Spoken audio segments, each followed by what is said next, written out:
A reporter once asked John D. Rockefeller, who's one of the richest men in American history, how much money was enough. And Rockefeller famously replied, just a little bit more. What a dumb answer. It's answers like that I think make a lot of us actually really squeamish about talking about money or dealing with money.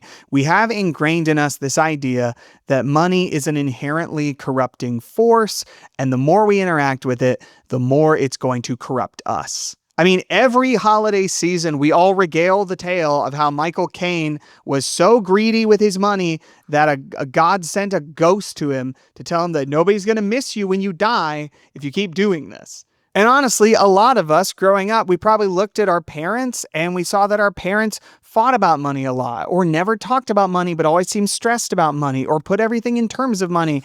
And we kind of internalize this idea that money is something that causes problems. You just kind of want to interact with it minimally so that it doesn't corrupt you or ruin your life. And like, listen, I think that's all valid. What I want to talk about instead is something much subtler.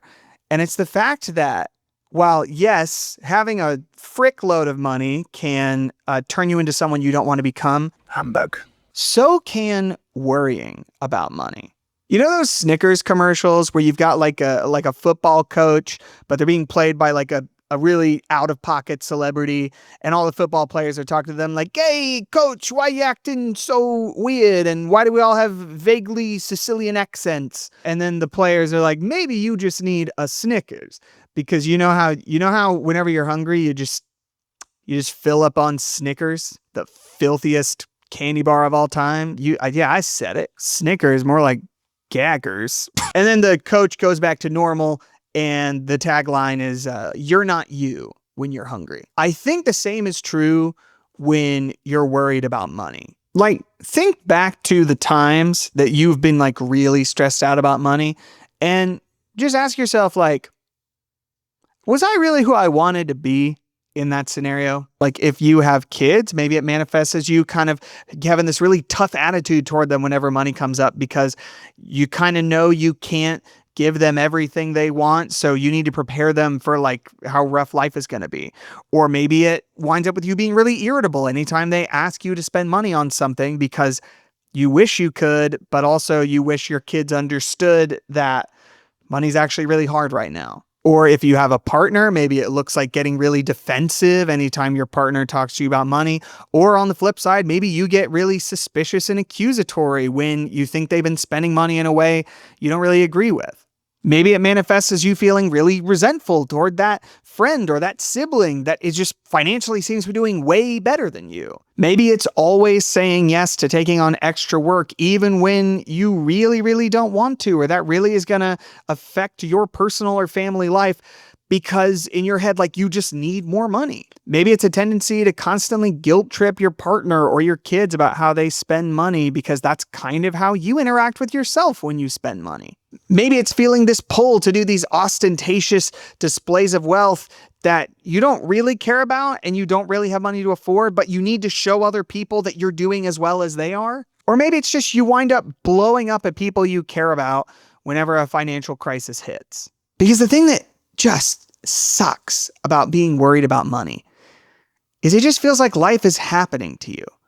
And a lot of the time, life just kind of like walks by you with kind of a menacing glare. And sometimes it slaps you in the face, or it knocks you down and beats the crap out of you. And when you feel powerless like that, that's the kind of thing that leads to lashing out or grabbing for control wherever you can, even if it means being manipulative or unkind towards people you love or toward yourself. And a lot of us know money makes us this way, and the way we respond is to, again, try and minimize money as much as possible. Money makes me act like a bad person. I want to think about it as little as I possibly can because I don't want to be a bad person. But what if the opposite is actually the solution? Before I started YNAB, I literally tried to think about money as little as possible. Like, did not even look at my bank balance because of how stressed I knew it was going to make me.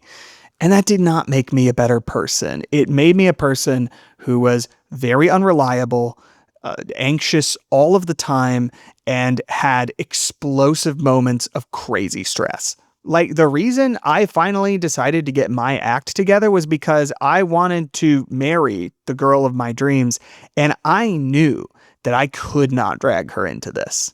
And for me personally, the transformation came when I started using the YNAB app to look at the money I had right now, to face my reality and say, okay, I need to make some choices about these dollars. Let's do that. YNAB changed my life long before I started working for YNAB. And if you're looking for that kind of transformation and you're wondering like, okay, what's the big deal with this YNAB thing? Then you should check out the pinned comment below this video, where I'm going to share some of the ways that it specifically made a huge difference for me.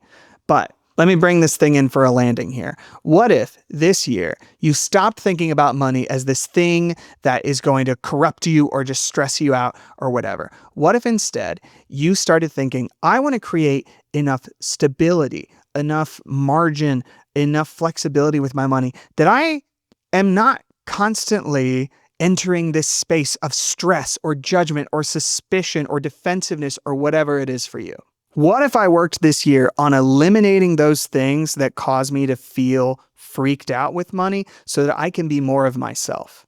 And you know what I think you'll find if you do that is not only are you going to start to see those things recede into the background, but you're actually going to be able to use your money to double down on the kind of person that you want to be. Something I did not expect when I started getting my act together with money is that it would free me up to give away unreasonable amounts of money. I once had a friend who was in a very tight financial situation, who was about to have a baby, and they needed to do it through a birthing center for financial reasons. And as an unmarried, like early 20s guy, I was able to just give the money for my friend to have a baby. That's something I could not have done, would not have done before, when I was constantly stressed about whether I was going to overdraft my bank account. That's the kind of person I want to be in the world. And because I've given every dollar a job, because I know what my money is doing, because I've gotten good with money, I have the freedom to be that person more and more, and in ways I never thought were possible before. And imagine if that happened to you this year. What if you ended this year not just more financially secure, but more you? Just something to think about.